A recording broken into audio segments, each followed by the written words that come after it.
Today, we are undertaking a deep dive that's less about simple mechanics and maybe more about cultural significance. We're talking about the Togg T10F. This isn't just a new electric vehicle. I mean, for a lot of people, it carries this weight of national expectation. It's often called the national car. Right.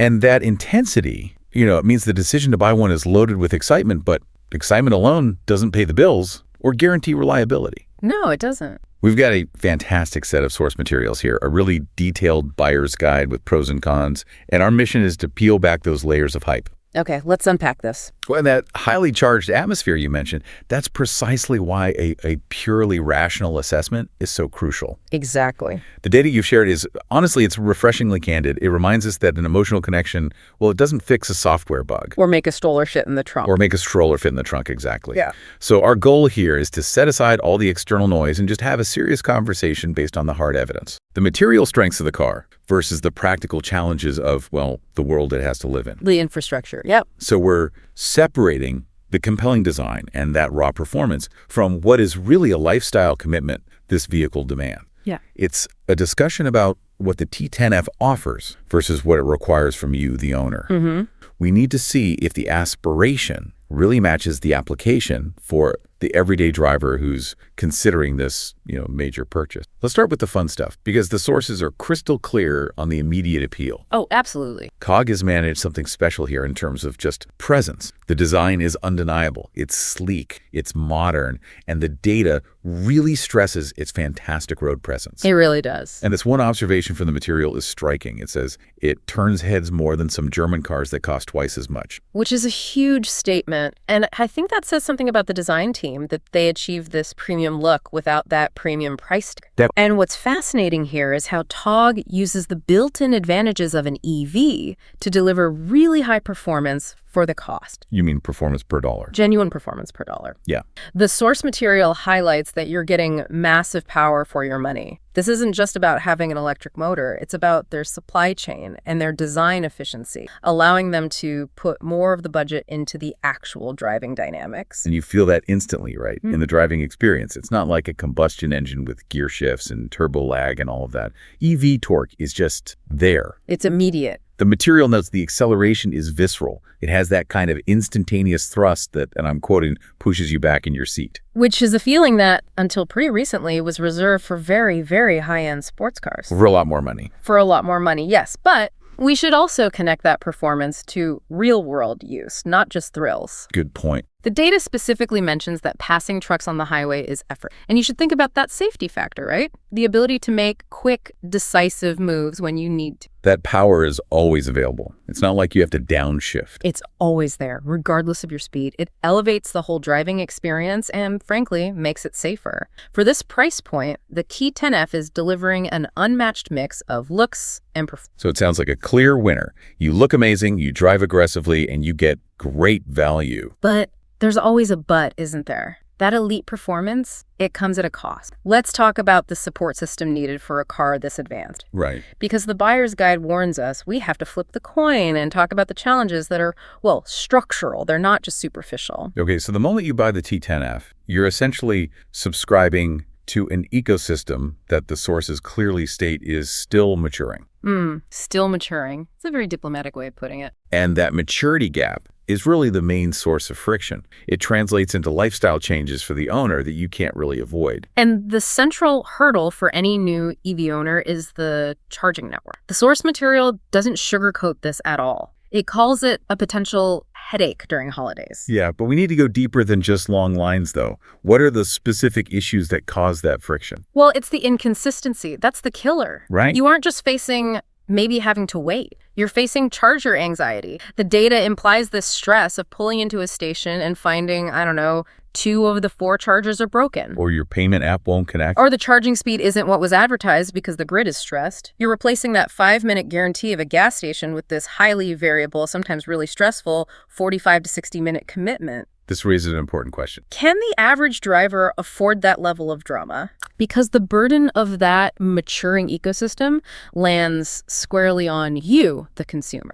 And this is doubly true when we look at the car's technology and servicing. Well, that's a huge one. The Togg is, at its heart, a computer on wheels. It relies on complex software, and the sources suggest that system integration, well, sometimes it lags. That's a critical detail. A software bug or an over-the-air update that fail. That's so much more frustrating than, like, a squeaky belt in a gas car. Completely different category of problem. And when something does go wrong, you hit the second big constraint, the service network, the freedom you have to just take your car to the local neighborhood mechanic. Guy's been fixing cars for 30 years. That's gone. It's completely gone. You're locked into authorized service centers, which, okay, that's standard for high-tech EVs, but the consequences are amplified in a network that's still being built out. So for someone in a major city, it's just an inconvenience. Maybe, but as our source material points out, for buyers in smaller cities, this limitation becomes a logistical nightmare. A nightmare how? If a complex sensor fails or you get a high-voltage system error, you could be looking at a long tow truck ride just to get to the right facility. That adds cost, wait time, and a massive amount of hassle. And that constraint, it also reflects the huge expectations placed on Togg. It was a rapid national project, so they prioritized getting the car to market. And the support structure, the service centers, the spare parts is all playing catch-up. Exactly. That lack of a local distributed expertise forces every problem back to a centralized bottleneck. And this dependence on a single centralized service structure, it completely changes your risk calculation as a buyer. You're not just investing in a car, you're investing in a company's ability to scale its service infrastructure faster than your vehicle ages. Okay, so since we've established the T10F as a demanding vehicle, let's talk about the money, the financial dynamic, because this is where the enthusiast and the practical buyer really go their separate ways. And the biggest financial risk is all wrapped up in the speed of technology. Depreciation. The depreciation concern is very real. We've seen the quote from your guide, and it's blunt. It says, a car bought today might feel like an old smartphone in 3 years. It's the perfect analogy. And this volatility is driven by how fast battery innovation is happening. Let's break that down. Okay, so what specific advancements are driving this potential for rapid obsolescence? It's really twofold. First is energy density. Batteries are constantly improving their range-to-weight ratio. More range, less weight. What is that? Second is chemistry and manufacturing. We're seeing huge shifts between technologies like LFP and the older NMC chemistries. And then there's the big one on the horizon, solid-state batteries. And if solid state hits the market? If a solid-state battery that offers twice the range and charges in 10 minutes hits the market 3 years from now, today's T10F instantly becomes yesterday's tech. And that tech pace, it translates directly into a lack of stability in the resale market. Yeah. A normal gas car has a predictable depreciation curve, Right. It loses maybe 15% in year one, then it steadily drops. Predictable. But the resale values for current-gen EVs are way more volatile. They could have these sudden drops when some new, superior technology gets announced. If we connect this to the bigger picture for you, the listener, the implication is crucial. Go on. If you're someone who changes cars every 2 or 3 years, the source material warns you might take a hit on resale. You're paying a premium to be on the cutting edge, but the price of that is bearing the maximum initial depreciation risk. However, we absolutely have to counter this risk with the long-term running costs. This is the financial safety net for the T10F. Provided you meet one crucial criterion. You have to have a place to charge at home. You must. For that owner, the long-term running costs are, and I love this phrase, ridiculously low compared to a gasoline car. The long-term stability is staggering. The difference in maintenance is it's dramatically in the EV's favor. But let's be precise, because the sources say maintenance is down to just tires and wiper blades, essentially.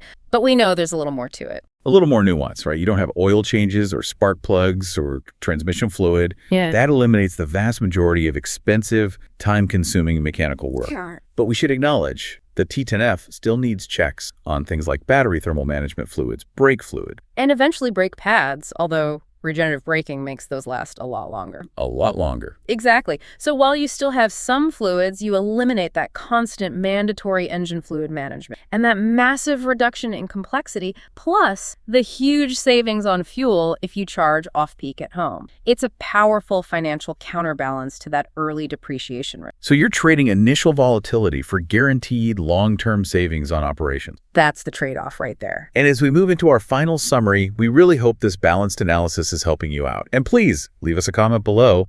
Let us know which of these pros or cons hits hardest for your specific situation. We do read them. After laying out these stark contrasts, this stellar performance versus the structural constraints, the source material wisely brings it all together into two distinct buyer profiles. This is the ultimate takeaway for you. Profile 1 is the early adopter. Mm-hmm. This person loves technology. They see the car as a sophisticated gadget, and crucially, they have a secure charging setup at home. They're willing to put up with some issues. They accept the limitations, and they're willing to, in the guide's words, forgive some rough edges because they want that cutting-edge performance and the pride of owning it. And for that profile, the verdict is clear. Absolutely buy it. A resounding yes. Then there's profile 2, the appliance seeker. This driver sees a car purely as a tool, a reliable, predictable tool. They want to get from A to B with zero drama and zero learning curve. They value convenience and the mature, predictable support system of a conventional car. And for this person? For this person, the data urges caution. You might want to wait for the second generation. Wait for the ecosystem to mature. Wait for the service network to be as comprehensive as its competitor. So what does this all mean? It means the Togg T10F is a superb vehicle. It has aggressive pricing, incredible performance, but it requires more than just money. It's not just a transaction. No. It demands a commitment to a developing infrastructure, an acceptance of higher technological volatility, and a readiness to be an active participant in an ecosystem that is still evolving. It's a great car, but it is fundamentally a demanding car. And that leads us to the final provocative thought for you to consider as you weigh this decision. Your source material suggests the core volatility, the risk, it all comes from battery evolution. So when you make this purchase, you are attaching significant long-term value to a vehicle whose main component, battery, is still arguably in its infancy compared to the century-long optimum combustion. It's an exciting technological revolution, but history shows that those who jump into often progress.